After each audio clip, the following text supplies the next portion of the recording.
In this video, we're going to look again at the exemption under section 54, that is the transfer of residential house under the head capital gain. Now let us look at this particular problem. It says that X sold a residential house on 15/12/2019 for a consideration of rupees 41 lakhs. Then the transfer expenses incurred amounted to rupees 1 lakh. The said residential house was purchased in the previous year 2001-2002 for rupees 1 lakh.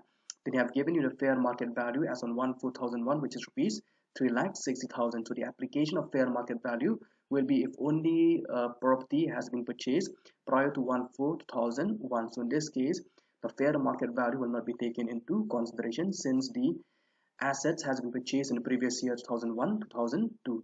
He also invested rupees 20 lakhs for purchase of a new residential house on 15/4/2020. He has also deposited rupees 5 lakhs on 31/7/2020 and rupees 2 lakhs 8,000 on 1/8/2020 in capital gain account scheme, and the return is filed on 5/8/2020 and the due date of return is 31/7/2020. Then you have to compute the capital gain for the assessment year 2020-21. If you look at the solution, you have to compute the capital gain for the assessment year 2020-21. Now first of all, the full value of consideration, that is a sales value, which is 41 lakhs.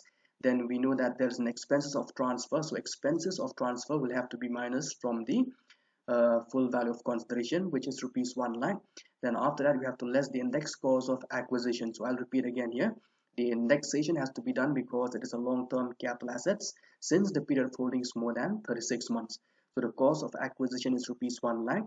Then into the cost of inflation index of the current previous year, that is 289.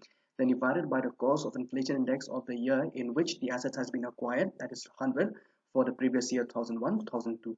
So after calculating, you get 2,89,000. Then from the full value of consideration, if you minus the expenses of transfer and the index cost of acquisition, you will get the long-term capital gain of rupees 37 lakhs 11,000. Then we know that we have to less the exemption under section 54. So first of all, we know that this particular assessee has invested rupees 20 lakhs for purchase of a new residential house on 15/4/2020. So according to the exemption under section 54, if an assessee has invested in a new residential house within a period of 2 years, then it will be allowed as an exemption under section 54. So he has done the investment within 2 years from the date of transfer. So this will be allowed as an exemption under section 54, that is rupees 20 lakhs.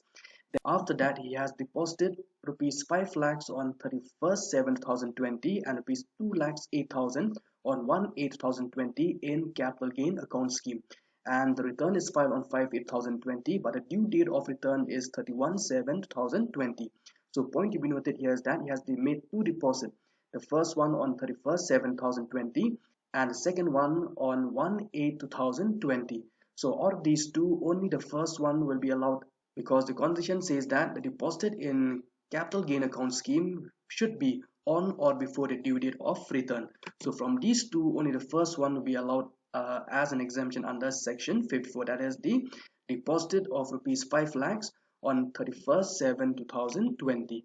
So that is rupees 5 lakhs. Then after minusing the exemption under section 54 from the long-term capital gain, that is the investment made for the purchase of a new residential house within 2 years after transfer, that is rupees 20 lakhs, and also the deposit made in the capital gain account scheme of rupees 5 lakhs on the due date of return, that is 31/7/2020 for rupees 5 lakhs, you will have a taxable long-term capital gain of 12 lakhs 11,000.